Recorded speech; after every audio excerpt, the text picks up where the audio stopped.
Hi friends, welcome to our channel Ammi Chutney. இன்னைக்கு festival ஃப்ரைடேல ரொம்ப டிஃப்ரெண்டான டேஸ்டான பஞ்சாமிர்த இலை கொழுக்கட்டை எப்படி செய்யறதுன்னு பார்க்க போறோம். இப்போ இந்த கொழுக்கட்டை செய்யறதுக்கு ஃபர்ஸ்ட் பஞ்சாமிர்த பூரணம் ரெடி பண்ணிடலாம். இதுக்கு ஒரு பேன்ல 1/2 கப் அளவுக்கு துருவன வெல்லம் சேர்த்துக்கலாம். வெல்லம் கரையறதுக்காக 1/4 கப் அளவுக்கு மட்டும் தண்ணி சேர்த்துக்கலாம். சில வெல்லத்தில் கல் தூசிலாம் இருக்கும், அதனால் வெல்லம் கரைஞ்சதும் ஃபில்ட்ரு பண்ணி எடுத்துக்கோங்க. இப்போ நம்ம பாகுபதெல்லாம் எதுவும் பார்க்க தேவையில்ல. ஜஸ்ட் இது மாதிரி கொதி வந்ததுமே கட் பண்ணி வச்சுருக்கிறேன் பேரிச்சம்பழத்தை சேர்த்துடலாம். இது கூடவே உலர் திராட்சையும் சேர்த்துக்கலாம். இப்போது ஃப்ளேமை சிம்மில் வச்சுட்டு பிளாக் டேட்ஸ் ரெய்சின்லாம் வெள்ளை பாகோட நல்லா கலந்து விட்டுக்கலாம். அப்போ தான் அது நல்லா சாஃப்டாகும். பிளாக் டேட்ஸ் சாஃப்டாகவும் டேஸ்ட்டாகவும் இருக்குன்றதுனால பிளாக் டேட்ஸ் சேர்த்துருக்கோம். நார்மல் டேட்ஸ் கூட இதில் சேர்த்துக்கலாம். இப்போது இந்த பேரிச்சம்பழம் உலர் திராட்சைலாம் நல்லா சாஃப்டாகிடுச்சு. இதில் துருவி வச்சுருக்கிற தேங்காய் சேர்த்துக்கலாம். 1/2 கப் அளவுக்கு துருவின தேங்காய் சேர்த்தோன்னா சரியாக இருக்கும். இப்போது இதை நல்லா கலந்து விட்டுக்கலாம். அடுத்து இந்த பஞ்சாமிர்த பூரணத்துக்கு ரொம்ப முக்கியமான வாழைப்பழம் சேர்த்துக்கலாம். வாழைப்பழத்தை இது மாதிரி சின்ன சின்ன பீசஸாக கட் பண்ணி சேர்த்துக்கலாம். நான் இதில் 2 நெய்ப்பூவம் வாழைப்பழம் சேர்த்துருக்கேன். தேன் கதிரி ரஸ்தாலிலாம் கூட சேர்த்து செய்யலாம், நல்லாயிருக்கும். இப்போது இதை நல்லா கலந்து விட்டுட்டு வாசனைக்காக 3 ஏலக்காவை பவுடர் பண்ணி வச்சுருக்கோம், அதையும் சேர்த்துக்கலாம். இப்போது ஸ்டவ்வை ஆஃப் பண்ணிவிட்டு இது எல்லாத்தையும் நல்லா கலந்து விட்டுக்கலாம். வெறும் வெல்லம் தேங்காய் வாழைப்பழம் மட்டும் சேர்த்து கூட இந்த பூரணம் ரெடி பண்ணி கொழுக்கட்டை செய்யலாம், அதுவும் நல்லா தான் இருக்கும்.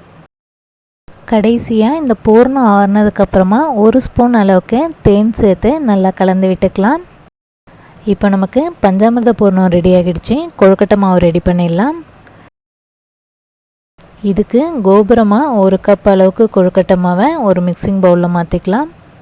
டேஸ்ட்டுக்காக கொஞ்சமாக உப்பு சேர்த்துட்டு 1/2 ஸ்பூன் அளவுக்கு நெய் சேர்த்துக்கலாம். 1 கப் மாவுக்கு 2 கப் அளவுக்கு தண்ணி சேர்த்துட்டோன்னா சரியாக இருக்கும். நம்ம கோபுரமாக எடுத்ததுனால 2.5 கப் அளவுக்கு தண்ணி சேர்த்துக்கலாம். தண்ணி இது மாதிரி கொதி வந்ததும் ஸ்டவ்வை ஆஃப் பண்ணிவிட்டு சூடாக இருக்கிற தண்ணியை மாவில் சேர்த்து நல்லா கலந்து விட்டுக்கலாம். எல்லா சுடு தண்ணியும் ஒரே டைமில் சேர்க்காம கொஞ்சம் கொஞ்சமாக சேர்த்துக்கலாம். ஏன்னா சில மாவுக்கு தண்ணி கம்மியாக தான் தேவைப்படும், சில டைப் மாவுக்கு தண்ணி அதிகமாக தேவைப்படும். அதனால் கொஞ்சம் கொஞ்சமாகவே இது மாதிரி சேர்த்துக்கலாம். இப்போது மாவை நல்லா கலந்துட்டு தேவைப்பட்டதுன்னா மீதி இருக்கிற சுடு தண்ணியும் சேர்த்துக்கலாம். இப்போது எல்லா தண்ணியும் சேர்த்து மாவு நல்லா கலந்துக்கலாம். மாவு கெட்டிப்படாமல் சூடாக இருக்கும் போதே ஸ்பூனாலேயோ இல்லை கரண்டியாலேயோ நல்லா கலந்து விட்டுக்கலாம். அவ்வளோதான். இப்போ நமக்கு கொழுக்கட்டை மாவு ரெடி ஆகிடுச்சு. கொழுக்கட்டை ரெடி பண்ணிடலாம்.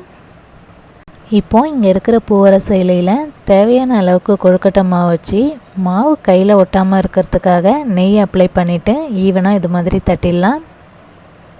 இப்போ இதில் பஞ்சாமிர்த பூரணத்தை வச்சு மடிச்சிடலாம். சப்போஸ் உங்களுக்கு பூவரசம் இலை கிடைக்கலன்னா இதுக்கு பதிலாக வாழை இலை யூஸ் பண்ணியும் செய்யலாம். இது மாதிரியே எள்ளு பூரணமும் கடல பூரணமும் வச்சு இலை கொழுக்கட்டை செய்கிற வீடியோவும் நம்மளோட சேனலில் இருக்குது. அந்த வீடியோவில் இலை இல்லாமலே எப்படி கொழுக்கட்டை செய்யலான்றதையும் செஞ்சு காமிச்சிருக்கோம்.